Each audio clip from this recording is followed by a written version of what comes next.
Hello दोस्तों, आप सब कैसे हो। आई होप सो कि आप सब अच्छी होंगे। एग्जाम पॉइंट में आप लोग का स्वागत है। एग्जाम पॉइंट की तरफ से आप लोगों के लिए अब सेट प्रैक्टिस करवाया जाएगा, यानी कि मॉडल प्रैक्टिस सेट आप लोग के लिए करवाया जाएगा 67 बीपीएससी को लेकर, क्योंकि 67 बीपीएससी का नोटिफिकेशन निकल चुका है और डेट आप लोग को पता ही होगा कि 30 सितंबर से फॉर्म फिलअप करना शुरू हो जाएगा, जो 5 नवंबर तक फॉर्म फिलअप होगा। तो आपने जितना भी अभी तक पढ़ा है बीपीएससी के लेकर, यानी 67 के बीपीएससी की प्रिपरेशन जितने भी स्टूडेंट कर रहे हैं, वो जितना भी पढ़े हैं वो आपको मॉडल सेट प्रैक्टिस पर ही आपको पता चल जाएगा कि आपका प्रिपरेशन कितना अच्छा है। तो इसलिए एग्जाम पॉइंट की तरफ से आज आप लोग के लिए मॉडल प्रैक्टिस सेट शुरू किया गया है। इससे पहले जो भी मैं सेट प्रैक्टिस करवा रही थी वो प्रीवियस ईयर्स के क्वेश्चन पेपर थे, यानी बीपीएससी के जितने भी एग्जामिनेशन हो चुके हैं उसके क्वेश्चन पेपर से करवाया जा रहा था। लेकिन आज पहली बार आप लोग के लिए मॉडल प्रैक्टिस सेट शुरू किया जा रहा है। देख लीजिए, आप लोग के लिए मैं इम्पॉर्टेंट एक बुक है मॉडल प्रैक्टिस सेट का, उसी को मैं आज आपको करवाने वाली हूँ, मॉडल सेट प्रैक्टिस। तो चलिए हम लोग शुरू करते हैं 67 बीपीएससी के लिए मॉडल प्रैक्टिस सेट जो पहला है आज, उसके पहले क्वेश्चन को देखते हैं। तो देखिए पहला क्वेश्चन, तो देखिए पहला जो क्वेश्चन पूछा गया है कि भारत में एक राज्य का राज्यपाल अपने कृत्य के लिए उत्तरदायी है। तो देखिए भारत के एक राज्य, आपको अच्छी तरीके से पता है भारत में जितने भी राज्य हैं सभी राज्य में एक राज्यपाल होंगे। तो राज्यपाल के लिए कृत्य के लिए उत्तरदायी है, तो क्या है। तो देखिए इसका जो सही आंसर हो जाएगा आपका ऑप्शन डी हो जाएगा। अब देखिए ऑप्शन डी क्यों हुआ मैं आपको बता देती हूँ। संविधान के अनुच्छेद 156, ध्यान दीजिएगा मैं लिख देती हूँ, आर्टिकल 156 के अनुसार राज्यपाल के राष्ट्रपति के प्रसाद पर्यंत पर काम करते हैं और राष्ट्रपति के द्वारा ही इन्हें नियुक्त किया जाता है। कितने साल के लिए, तो 5 साल के लिए। इसको ध्यान रखिएगा कि आर्टिकल 156 में हमारे भारतीय संविधान में इनका वर्णन किया गया है, जो राष्ट्रपति के प्रसाद पर्यंत बने रहते हैं और इनकी नियुक्ति राष्ट्रपति ही करते हैं 6 वर्ष के लिए। अब चलिए अगला क्वेश्चन हम लोग देखते हैं। अगला क्वेश्चन देखिए इसमें क्या पूछा जा रहा है कि माउंट एवरेस्ट पर विजय पाने वाली पहली महिला थी। तो देखिए माउंट एवरेस्ट की ऊंचाई अभी तो आपको पता है पहले 8848 था, लेकिन अभी थोड़ी सी ऊंचाई बढ़ गई है। आप मुझे कमेंट करके बताइएगा क्योंकि मैंने इसको बता दिया है आप लोग के लिए। तो देखिए माउंट एवरेस्ट पर विजय पाने वाली पहली महिला कौन थी। तो देखिए इस सब में से देखिए ऑप्शन आपका, तो ऑप्शन इसका जो सही आंसर हो जाएगा आपका ऑप्शन सी हो जाएगा, यानी कि जुनको तेवई जो थी विजय पाने वाली पहली महिला थी। इसको ध्यान रखिएगा। अब आगे चलिए नेक्स्ट क्वेश्चन। देखिए अगला क्वेश्चन बताने से पहले मैं आपको बता देती हूँ कि सेट प्रैक्टिस करना आप लोग के लिए बहुत जरूरी है, खास करके मॉडल प्रैक्टिस सेट करना आप लोग के लिए जरूरी है।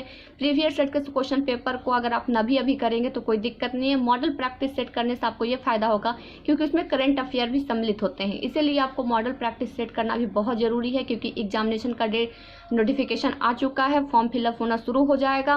जितना भी आपने पढ़ा है उस सब आपका इसी मॉडल प्रैक्टिस सेट में दिख जाएगा कि आपका प्रिपरेशन कितना है। जैसे कि आज मैं आपको 20 क्वेश्चन बताने वाली हूँ। 20 क्वेश्चन में से अगर आपका 18 क्वेश्चन सही हो जाता है तब समझ लीजिएगा कि आपका प्रिपरेशन अच्छे तरीके से कर लिए हैं आप लोग। नहीं अगर आपका 20 में से 15 क्वेश्चन सही हो जाता है और 5 गलत हो जाते हैं तो आपका प्रिपरेशन में थोड़ा सा कमी रह गया। कम से कम 18 क्वेश्चन आज आपका सही होना चाहिए। और जो भी स्टूडेंट को 18 क्वेश्चन सही होगा आप मुझे कमेंट करके जरूर बताइएगा कि मैम आपका आज मॉडल प्रैक्टिस सेट से मेरे 18 क्वेश्चन मुझे आते थे इसमें। तो चलिए अब अगला क्वेश्चन देखिए, निम्न में से कौन सा कथन सत्य है। तो देखिए इसमें सत्य है, मैंने आपको कहा था अगर असत्य रहेगा वहां भी आप मार्क करिएगा और सत्य पूछेगा तो वहां भी मार्क करिएगा। तो देखिए इसका जो सही आंसर हो जाएगा ऑप्शन ई हो जाएगा, इसका ऑप्शन ई हो जाएगा। इसमें से 2 आंसर सही है। तो देखिए नील नदी का उद्गम स्थल विक्टोरिया झील के अफसान बंदी बांध नील के नदी पर बना है। विश्व का दूसरा बड़ा महाद्वीप अफ्रीका है, बिल्कुल सही है। अफ्रीका एकमात्र महाद्वीप है जिससे होकर विस्तृत कर्क वृत्त और मकर वृत्त भी गुजरता है। इसमें से 2 ऑप्शन सही है। आपको अच्छे तरीके से पता हो गया होगा कि देखिए जो 2 ऑप्शन कौन है, तो ये आपका बी नंबर सही है और ए नंबर आपका सही है। अब आगे चलिए नेक्स्ट क्वेश्चन पूछा जा रहा है कि भारत के निम्न राज्यों में से किसमें महिलाओं का साक्षरता दर न्यूनतम है। देखिए महिलाओं का लिटरेसी रेट पूछा जा रहा है, तो किसे, तो महिलाओं का लिटरेसी रेट पूछा जा रहा है कि सबसे न्यूनतम है। दर क्या है, यानी कि लिटरेसी रेट सबसे न्यूनतम है। तो देखिए ऑप्शन में तमिलनाडु, गुजरात, राजस्थान, बिहार। तो देखिए इसका जो 4 का सही आंसर हो जाएगा, आप सबको पता ही होगा, बिहार। अब देखिए मैं एक करके आपको बता देती हूँ। जनगणना 2011 के अनुसार महिलाओं की जो साक्षरता दर था उसमें तमिलनाडु, मैं यहाँ पे लिख देती हूँ आप लोग के लिए थोड़ा सा साइड करके, तमिलनाडु था 73.4 43% के साथ। ध्यान रखिएगा गुजरात जो था, ये गुजरात आपका हो जाएगा 69.7% के साथ था। फिर उसके बाद बिहार जो था आपका ये 51% 5% के साथ था, और राजस्थान जो हो गया था आपका 52% 1% के साथ था। तो इसको ध्यान रखिएगा। तमिलनाडु मैं एक बार रिपीट कर देती हूँ, तमिलनाडु 73% 43% के साथ, राजस्थान 42.1% के साथ, गुजरात 69.7% के साथ, और बिहार 51.5% के साथ। यानी कि सबसे ज़्यादा इसमें लिटरेसी रेट महिलाओं का रहा तो कहाँ रहा? तमिलनाडु में, जो 73.43% के साथ। और सबसे कम न्यूनतम में कौन रहा? तो हमारा राज्य बिहार रहा। अब आगे चलिए नेक्स्ट क्वेश्चन। नेक्स्ट क्वेश्चन पूछा जा रहा है कि सऊदी अरब की मुद्रा है। तो देखिए मुद्रा से क्वेश्चन 102 पूछे ही जाते हैं, लगातार तो नहीं पूछे जाते हैं, लेकिन कभी कभी मुद्रा से क्वेश्चन आपसे पूछे जाएंगे। तो देखिए सऊदी अरब की जो मुद्रा है वो है आपका रियाल। रियाल है जो सऊदी अरब की मुद्रा है। अब मैं आपको बता देती हूँ, सऊदी अरब की जो मुद्रा रियाल है, और उसके बाद जो दिनार है, जबकि दिनार जो हो गया इराक का है, और डॉलर जो हो जाएगा वो सिंगापुर का है, और रुपया भारत का है। आपको अच्छे तरीके से पता है कि रुपया भारत का है, सिंगापुर का डॉलर हो, इराक दिनार हो जाएगा वो जो इराक का है, और सऊदी अरब का कौन हो जाएगा? तो रियाल है। मुद्रा पर एक बार आप नज़र फेर लीजिएगा अपना। 1-2 क्वेश्चन आते हैं, लगातार तो नहीं आते हैं, लेकिन बाय द वे आने वाले एग्जामिनेशन में पूछ दिया जाए तो एक नज़र में आप मुद्रा वाले सारे के सारे देख लीजिएगा। आपके पास लूसेंट की बुक होगी, और लूसेंट के बुक में एक ही पेज में सारा का सारा मुद्रा के बारे में बताया हुआ है, आप लोग एक बार जरूर देख लीजिएगा। अब चलिए अगला क्वेश्चन पूछा जा रहा है कि नींद्रधनुष के मध्य में कौन सा रंग होता है? तो देखिए मध्य में पूछा जा रहा है, बीच में, यानी कि मध्य में कौन सा रंग होता है? इंद्रधनुष में आप सबको पता है कि टोटल 7 कलर्स होते हैं, हम लोग बचपन से पढ़ते आते हैं। इंद्रधनुष में 7 कलर होते हैं, लेकिन पूछा जा रहा है इसमें इंपॉर्टेंट क्वेश्चन पूछा जा रहा है कि मध्य में, बीच में कौन सा रंग होता है? तो देखिए 6 का जो सही आंसर हो जाएगा वो हरा रंग होता है। हरा रंग जो होता है वो बिल्कुल मध्य में होता है, इसको ध्यान रखिएगा। अब चलिए देखिए अगला क्वेश्चन पूछा, निम्नलिखित में से कौन सा शहर किसी देश की राजधानी नहीं है? ये बहुत इंपॉर्टेंट है, ऐसा ही क्वेश्चन आपको एग्जामिनेशन में देख के फंसाएगा। तो देखिए पूछा जा रहा है कि निम्नलिखित में से कौन सा शहर ऐसा है जो किसी भी देश की राजधानी नहीं है? तो देखिए इसका ऑप्शन देखिए, पहले आप ऑप्शन देख लीजिए। देखिए ऑप्शन में देखिए the Hague, London, Mexico city, फिर न्यूयॉर्क। तो देखिए इसका जो सही आंसर हो जाएगा 7 का ऑप्शन डी हो जाएगा, यानी कि न्यूयॉर्क है जो न्यूयॉर्क ऐसा शहर है जो किसी देश की राजधानी नहीं है, इसको ध्यान रखिएगा। अब चलिए अगला क्वेश्चन पूछा जा रहा है कि निम्नलिखित रंगों में से किसका अधिकतम तरंग दैर्ध्य है? यानी कि वेवलेंथ सबसे ज्यादा किन रंगों का है? सबसे ज्यादा, जैसे कि 7 कलर्स है आपको पता ही है, तो सबसे ज्यादा वेवलेंथ किसका है? तो देखिए पीला का, लाल का, नीला का, हरा का, उपयुक्त में से कोई नहीं, उपयुक्त में से एक से ज्यादा। आपको पता है ये ऑप्शन आप लोग के लिए बहुत ही ज्यादा अच्छा है, क्योंकि इससे एक से ज्यादा आंसर आपके सही होंगे तो ऑप्शन ई लगेगा। और 67 बीपीएससी भी ई ऑप्शन के साथ अभी आपको एग्जामिनेशन लेगी, और अभी तक नो नेगेटिव मार्किंग है बीपीएससी में, यही आप लोग के लिए प्लस पॉइंट है, हमारे लिए भी। तो देखिए 8 का जो सही आंसर हो जाएगा मैं आपको बता देती हूँ, ऑप्शन सी हो जाएगा, लाल। लाल रंग जो होता है वो अधिकतम वेवलेंथ होता है, जितने भी तरंग दैर्ध्य आते हैं उसमें सबसे ज्यादा जो कलर होता है वो लाल रंग का होता है। अब आगे चलिए नेक्स्ट क्वेश्चन पूछा जा रहा है, सूर्य के प्रकाश से संकेंद्रित फोकस करने के लिए निम्नलिखित में से किसका उपयोग किया जाता है? देखिए मैं आपको बता देती हूँ, 65 बीपीएससी में एग्जामिनेशन में पूछा गया था एक क्वेश्चन कि सूर्य के प्रकाश पृथ्वी पे आने में कितने मिनट और सेकंड के रहते हैं। उसमें बहुत सारे स्टूडेंट के क्वेश्चन गलत हुए थे। आप लोग के पास अगर प्रीवियस ईयर का क्वेश्चन बैंक है, आप लोग उठा कर देख लीजिए, आपको पता चल जाएगा। इसलिए आप सूर्य से रिलेटेड एक एक पॉइंट को याद रखिएगा, ज़्यादा करके पॉइंट को याद रखिएगा। कुछ पॉइंट में है या पावर में है तो उसको याद रखिएगा, वही कन्फ्यूजन करता है। तो देखिए 9 का जो सही आंसर हो जाएगा आपका ऑप्शन सी हो जाएगा, यानी कि अवतल दर्पण। सूर्य की जो प्रकाश जो केंद्रित करने वाला, जो फोकस करने के लिए किसका लेंस का उपयोग किया जाता है? अवतल का। 2 ही लेंस है, एक आपको पता है उत्तल लेंस और अवतल लेंस। तो अवतल दर्पण का प्रयोग किया जाता है, इसको ध्यान रखिएगा। आगे चलिए नेक्स्ट क्वेश्चन हम लोग देख लेते हैं। इसमें पूछा जा रहा है कि निम्न में से किसे विश्व के अपरिवर्तनीय शहर कहते हैं, यानी इंटरनल शहर कहा जाता है, अपरिवर्तनीय शहर कहा जाता है। तो देखिए कुछ में से एथेंस, कायरो, बर्लिन या रोम। तो देखिए इसका जो सही आंसर हो जाएगा 10th का आपका मैं बता देती हूँ, ये हो जाएगा आपका रोम हो जाएगा। रोम है जो विश्व के इंटरनल शहर कहा जाता है, इसको ध्यान रखिएगा। ऐसे ऐसे क्वेश्चन पूछे जाते हैं। एक बार क्वेश्चन में पूछा जा चुका था बीपीएससी एग्जामिनेशन में कि पिंक सिटी के नाम से कौन सा शहर प्रसिद्ध है, तो आप सबको पता है जयपुर है। कई बार ऐसा क्वेश्चन पूछा जा चुका है, इसलिए याद रखिएगा, आप लोग को बहुत इंपॉर्टेंट है। तो इसमें ध्यान रखिएगा कि विश्व के अपरिवर्ती यानी इंटरनल शहर किसे कहा जाता है विश्व को, तो रोम को कहा जाता है। अब आगे चलिए नेक्स्ट क्वेश्चन पूछा जा रहा है कि निम्नलिखित फसलों में से किसे अधिकतम पानी अपेक्षित करती है। इसमें पूछा जा रहा है कि ऐसा कौन सा इनमें से सभी फसल है, जैसे कि धान, मकई, जौ, गेहूं, इनमें से कौन सी ऐसी फसल है जिसमें अधिक मात्रा में पानी की जरूरत पड़ती है। तो आप सबको पता होगा अच्छे तरीके से कि धान एक ऐसा फसल है जिसमें अधिकतम मात्रा में पानी की जरूरत पड़ती है। धान जो है वो खरीफ फसल है, ध्यान रखिएगा, ये खरीफ फसल में आएगा। बल्कि गेहूं वगैरह ये सब आपका रबी फसल में आएगा, लेकिन खरीफ फसल में आपका धान आएगा, और धान में ही सबसे ज़्यादा पानी की जरूरत पड़ती है। आगे चलिए नेक्स्ट क्वेश्चन पूछा जा रहा है कि नेशनल डिफेंस एकेडमी कहाँ स्थित है। यहाँ देखिए पूछा जा रहा है स्थित, यानी जगह का नाम पूछा जा रहा है। देहरादून, खग्गड़बासला, किरकी या चेन्नई। तो आप सबको अच्छे तरीके से पता ही होगा इसका, आप लोग कई बार देखे होंगे न्यूज़ में, कई बार आप लोग देखे होंगे ये मोटिवेशनल वीडियो अगर आप लोग देखते होंगे यूट्यूब पे, तो कई बार खगड़साला का आगे का जो फेम रहता है वो दिखाई देता है। तो इसका जो सही आंसर हो जाएगा आपका खगड़बासला ही है जो नेशनल डिफेंस एकेडमी की ये प्रयोगशाला है। यहीं पे सब कुछ सिखाया वगैरह जाता है, यानी ट्रेनिंग सेंटर यूँ कहें तो ट्रेनिंग सेंटर। अब आगे चलिए नेक्स्ट क्वेश्चन देखिए पूछा जा रहा है कि 1965 में स्थापित अग्रगति अध्ययन एडवांस स्टडी में भारतीय संस्थान कहाँ स्थित है। तो देखिए 1965, यहाँ डेट देखिए 1965 में एक एडवांस स्टडी जो भारतीय संस्था कहाँ स्थित है, चंडीगढ़, चेन्नई, नई दिल्ली या शिमला। तो 13 का जो सही आंसर हो जाएगा आपका ऑप्शन डी हो जाएगा, ये शिमला में स्थित है, इसको ध्यान रखिएगा। 1965 में जो स्थापित की गई थी अग्रगति अध्ययन जो एडवांस स्टडी के लिए भारत में, वो शिमला में स्थापित की गई थी। अब आगे चलिए नेक्स्ट क्वेश्चन पूछा जा रहा है कि भारत के किस राज्य में टीक की लकड़ी अधिक की मात्रा में पैदा होती है। टीक की लकड़ी आपको सबको पता ही होगा। तो देखिए भारत के किस राज्य में टीक की लकड़ी अधिक मात्रा में पैदा होती है। तो देखिए ऑप्शन देखिए, पहले आप ऑप्शन देख लीजिए। ऑप्शन में देखिए राजस्थान, असम, मध्य प्रदेश या बिहार। तो आप सबको पता है कि टीक की लकड़ी बिहार में तो बिल्कुल नहीं होता। एलिमिनेशन मेथड अपनाइए, छाटिए, मतलब गलत आंसर को पहले आप हटा दीजिए, फिर आप सही आंसर चूज करिएगा। तो देखिए टीक की लकड़ी में 14 का जो हो जाएगा आपका ये डी तो बिल्कुल नहीं होगा। तो एलिमिनेशन मेथड से अगर अपनाइएगा तो डी आपका कट गया। तो आपके पास कितने आंसर बचे? तो 3, राजस्थान, मध्य प्रदेश और असम।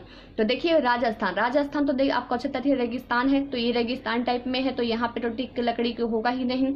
तो देखिए इसका भी बिल्कुल ये भी छट जाएगा आपका। असम तो बिल्कुल नहीं है। असम बिल्कुल ये क्या कहते हैं आपको यानी पानी वाले, जैसे कि बरसाती जैसा यहाँ पर रहता है, हमेशा पानी पड़ते रहते हैं, तो ये भी बिल्कुल नहीं होता। कौन हो जाएगा? तो ये मध्य प्रदेश हो जाएगा। मध्य प्रदेश में ही भारत के जो राज्य है मध्य प्रदेश, उसमें सबसे ज़्यादा टीक की लकड़ी पैदावार होती है। अब आगे चलिए नेक्स्ट क्वेश्चन पूछा जा रहा है कि प्रथम टीवी स्टेशन दिल्ली में स्थापित हुआ था। 1972 में दूसरा स्टेशन कहाँ स्थापित हुआ था? आप बताइएगा मुझे कमेंट करके कि प्रथम टीवी स्टेशन जो दिल्ली में स्थापित हुआ था कब हुआ था। लेकिन इसमें जो क्वेश्चन पूछा जा रहा है कि पहला जो स्टेशन स्थापित करने के बाद 1972 में दूसरा स्टेशन भी एक स्थापित किया गया, वो लेकिन कहाँ किया गया? तो देखिए 15 का जो सही आंसर हो जाएगा मैं आपको बता देती हूँ, ये हो जाएगा आपका ए, मुंबई में किया गया था। लेकिन पहला टीवी स्टेशन दिल्ली में हुआ था, ध्यान दीजिएगा, पहला ये हुआ था आपका दिल्ली में और दूसरा आपका हुआ मुंबई में। लेकिन कब हुआ था दिल्ली में, ये आप मुझे कमेंट करके बताइएगा। अब चलिए नेक्स्ट क्वेश्चन पूछा जा रहा है कि निम्नलिखित में से कौन सा अधिक लेबर इंटेंसिव है। तो देखिए लेबर इंटेंसिव कौन है? तो देखिए इस सब में से लोहा, स्टील उद्योग, कपड़ा उद्योग, पेट्रोलियम उद्योग, ऑटोमोबाइल उद्योग। तो देखिए इसका 16 का जो सही आंसर हो जाएगा आपका बी, कपड़ा उद्योग। देखिए भारत में सबसे ज़्यादा जो पहले कोई उद्योग खुला था तो कपड़ा उद्योग ही था, तो इसको भी ध्यान रखिएगा इसके साथ। अब आगे चलिए नेक्स्ट क्वेश्चन पूछा जा रहा है कि खालसा पंथ के संस्थापक कौन था। देखिए खालसा पंथ, आप सबको पता है खालसा पंथ के संस्थापक कौन थे, तो मैं आपको बता देती हूँ। 17 का जो सही आंसर हो जाएगा आपका देख लीजिए 17 का जो सही आंसर होने वाला है आपका गुरु गोविंद सिंह।